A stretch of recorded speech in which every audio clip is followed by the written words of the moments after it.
I remember the first time I saw my father cry.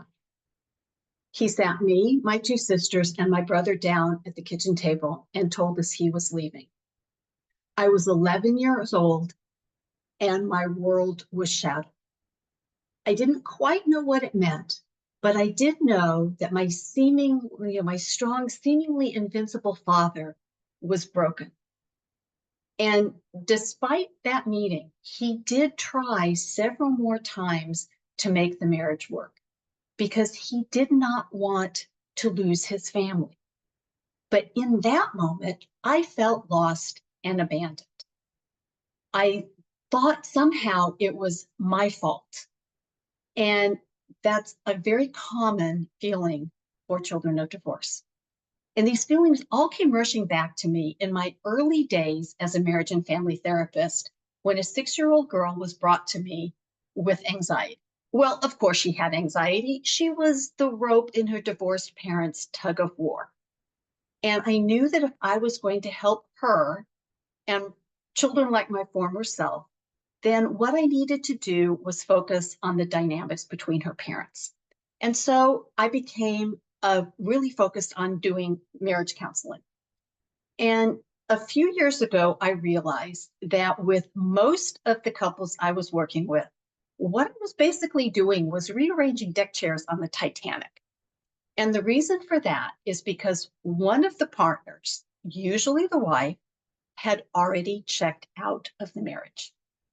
But the husbands, like my dad, didn't really want a divorce and all the consequences that come with it. And there are some truly negative consequences for men who find themselves in this position. There's the financial consequences, where there's going to be child support, possibly alimony.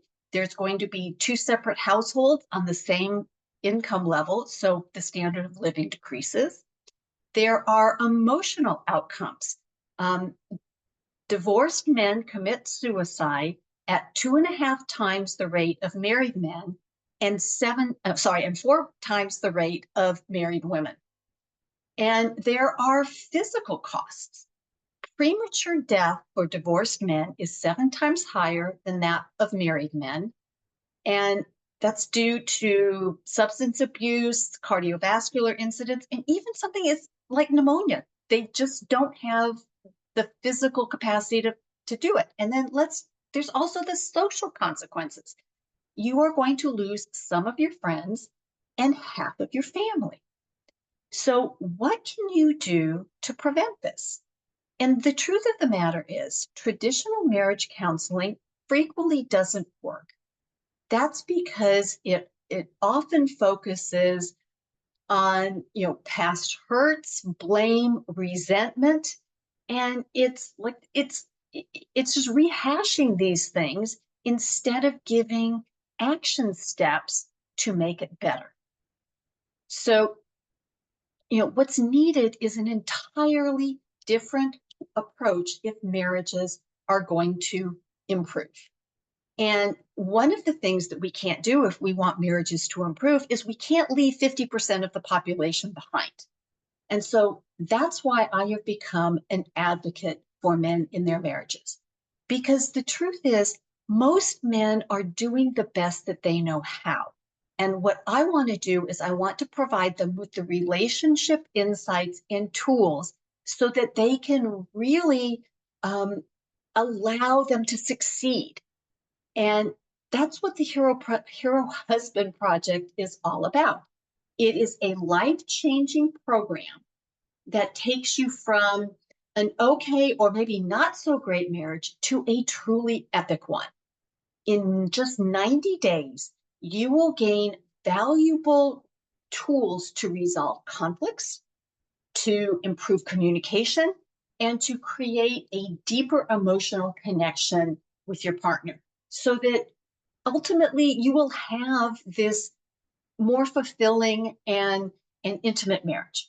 Now, I'm Leslie Dories, and my clients call me the wife whisperer.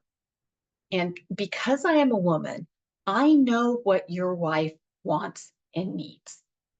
And as your relationship expert and your wingman, I can give you the tools and support that you need as you navigate this most important relationship in your life. So if any of this resonates with you, I invite you to get in touch with me. I would really love to hear from you and find out how I can help you reach your relationship goals. So thanks so much, and I look forward to talking to you soon.